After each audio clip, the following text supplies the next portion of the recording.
Pablo Escobar, the world's biggest drug trafficker and narco-terrorist, who eventually became responsible for shipping 80% of the cocaine which was being smuggled throughout the world.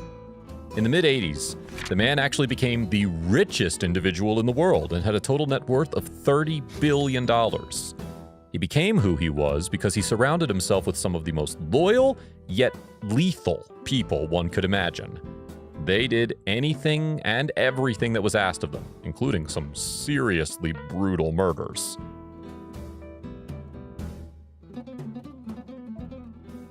This Popeye is nothing like the buff, spinach-eating cartoon that everybody loved growing up. He is, in fact, one of the most cold-blooded murderers we've ever heard of. The name Popeye was given to him because of his protruding jaw, which he later got fixed.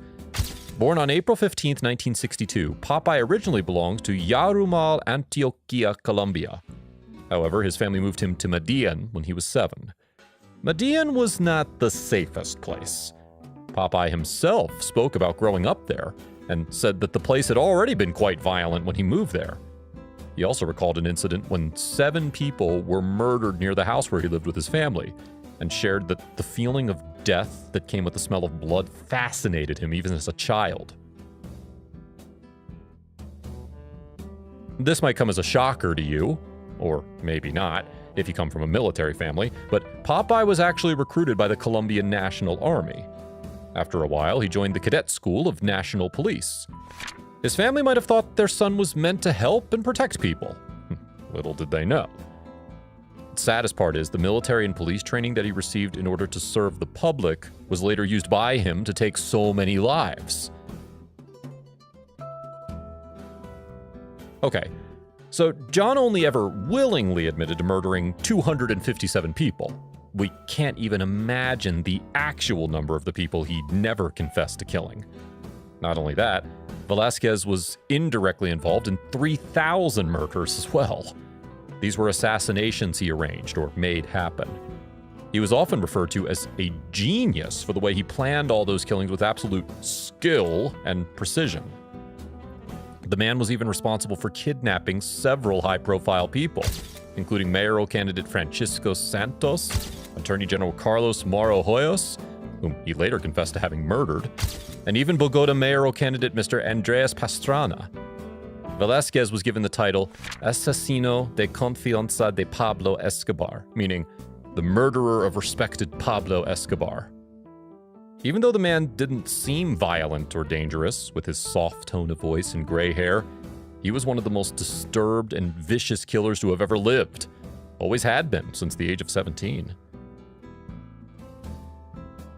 Popeye went to prison for plotting the murder of Cesar Gaviria, a presidential candidate at the time, by blowing up a plane. However, Gaviria never got on the plane, and Velasquez ended up murdering 110 people instead. He was imprisoned for 30 years, where he took several short courses and obtained 14 diplomas. He was released from prison after 23 years. After his release, Velasquez took to YouTube and created a channel called Popeye Arrepentido, meaning Regretful Popeye. At this point, his channel has more than 1.17 million subscribers and more than 91 million views.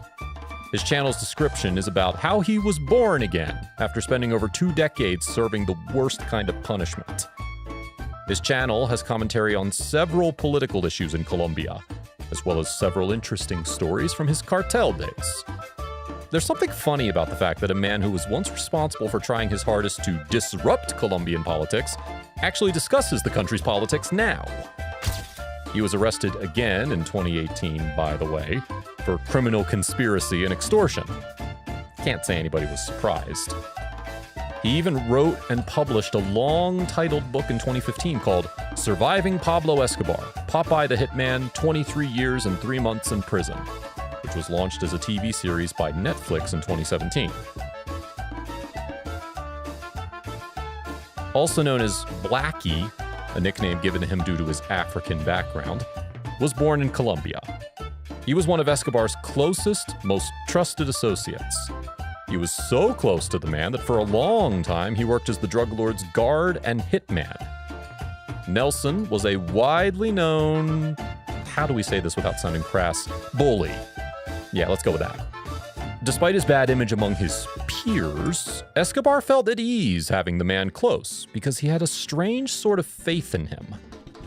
The reason why Escobar trusted him so deeply was because he'd do anything and everything his mentor would ask him to. So much so that he became famously known for several assassinations. In hindsight, this wasn't the best approach for him to take. Pablo had Blackie wrapped around his pinky finger. He had him commit several crimes, including the murder of Kiko Mancado, a cartel boss. He even carried out the Bogota shopping center bombing in 1993, where the man planted about 220 pounds of plastic explosives inside of a car parked in front of the shopping center. The blast caused 20 casualties, while 70 people were severely wounded.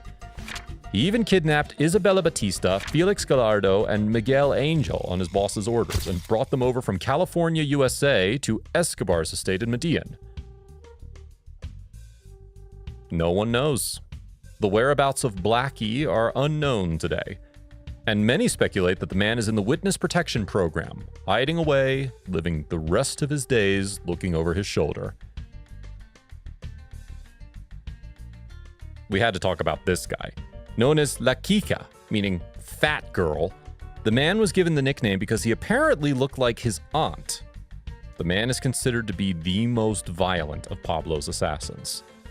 He was also part of the Colombian army, but due to a lot of minor charges of theft, he was let go.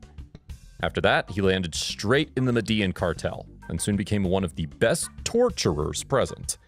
He was deeply trusted by Escobar and also trained assassins for Pablo. He would train young people, both boys and girls, from the streets how to be effective murderers. He was not only the best, but also the most ruthless of killers. He would send people a message by carving KK on the lifeless bodies of his victims. There's also rumors about him often skinning his victims alive or castrating them. The most heinous of his crimes include the time when he bombed the civilian flight Avianca because his boss wanted to make a statement. So in order to kill an inside informant, the man had La Kika blow up an entire aircraft, murdering 101 passengers mid-air. La Kika serves his sentence in prison to this day, and he even now denies ever committing any crime, ever. He even said that he was bribed by the US government so that if he cooperated with them, he'd be given money and his family would be brought to him. And the fact that he refused got him life imprisonment. Talk about stubbornness. That's a wrap for this video. Be honest, which one of these three seems like the most deserving of hate? Let us know in the comments below.